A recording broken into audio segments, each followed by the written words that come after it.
बिस्मिल्लाहिर्रहमानिर्रहीम। हज़रत अबू हुरैरा रज़ियल्लाहु ताला अन्हु बयान करते हैं, मैंने रसूल अल्लाह सल्लल्लाहु अलैहि वसल्लम को फरमाते हुए सुना, बंदे से रोज़े क़यामत इसके अमाल में से सबसे पहले नमाज का हिसाब लिया जाएगा।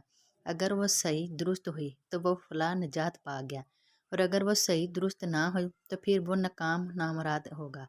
अगर इसके फ़राइज़ में कोई कमी हुई तो रब तबारक ताला फरमाएगा, देखो क्या मेरे बंदे के कुछ नवाफिल हैं, तो इस तरह फ़राइज़ की कमी को इन नवाफिल से पूरा कर दिया जाएगा। फिर बाकी माल का हिसाब इसी तरह होगा। और एक दूसरी रवायत में है, फिर ज़कात का हिसाब भी इसी तरह होगा, और फिर बाकी माल का हिसाब भी इसी मज़कूर मिसाल की तरह होगा। मुश्कातुल मसाबी हदीस नंबर 1323। हज़रत अबू हुरैरा रज़ियल्लाहु ताला अन्हु बयान करते हैं, रसूल अल्लाह सल्लल्लाहु अलैहि वसल्लम ने फरमाया, तमाम अयाम से बेहतरीन दिन जुम्मे का दिन है। इसी दिन आदम अलैहिस्सलाम पैदा किए गए और इसी रोज़ जन्नत में दाखिल किए गए। इसी रोज़ इससे निकाले गए और क़यामत में जुम्मे ही के रोज़ कायम होगी। मुश्कातुल मसाबी हदीस नंबर 1356।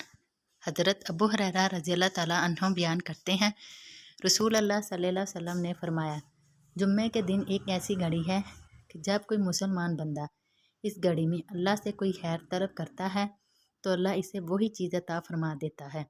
इमाम मुस्लिम रहमतुल्लाह अलैह ने इजाफ़ा नकल किया है, फरमाया वो मुख्तसर घड़ी है।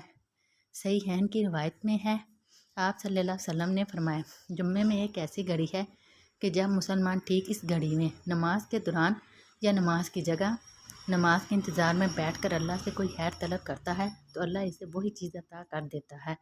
मुश्कातुल मसाबी हदीस नंबर 1357।